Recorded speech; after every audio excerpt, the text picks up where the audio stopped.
Green tea అయితే అందరికీ తెలుసు. కానీ గ్రీన్ కాఫీ గురించి ఎంతమందికి తెలుసు? ఈ రోజైతే దీని గురించి తెలుసుకుందాం. మీ సీత. సీత కళ్యాణి. అయితే మీరు వెయిట్ లాస్ అవ్వాలి అని స్టార్ట్ చేసిన ఫస్ట్ డే నుంచి కూడా చక్కగా మీ ఫ్యాట్‌ని బర్న్ చేసుకోవాలి. అది మీ వర్క్స్ కొంతమంది ఎలా అంటే కూర్చునే చేస్తుంటారు. అది సాఫ్ట్‌వేర్ అవ్వచ్చు, సంథింగ్ మిషన్ అవ్వచ్చు, ఇంకేదైనా అవ్వచ్చు.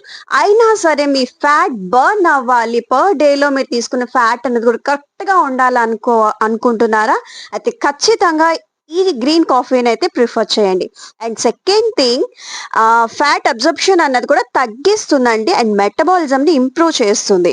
అండ్ థర్డ్ ఏంటంటే స్ట్రెస్ లెవెల్స్ అన్నవి తగ్గుతాయి. అండ్ డ్యామేజ్ సెల్స్ అన్నవి కూడా చాలా బాగా క్యూర్ అవుతాయి. అంటే ఏజింగ్ ని రివర్స్ చేస్తుంది. తెలుసా మీకు? అండ్ ఇమ్యూనిటీని పెంచుతుంది. అండ్ షుగర్ ఉన్న ప్రతి ఒక్కళ్ళు కూడా దీన్ని తీసుకోవడం వల్ల ఇన్సులిన్ సెన్సిటివిటీని అన్ని ఇంప్రూవ్ చేస్తుందండి. సో సో స్కిన్ ని చాలా న్యాచురల్ గా హైడ్రేటింగ్ గా ఇన్పుట్ నుంచి కూడా ఉంచుతుంది. నేనైతే మార్నింగ్ మార్నింగ్ చక్కగా ఇలా కొంచెం నట్స్ తీసుకుంటాను విత్ గ్రీన్ కాఫీ. మీరు కూడా ట్రై చేయండి. ఎలా ఉందో నాకు పింక్ చేయండి.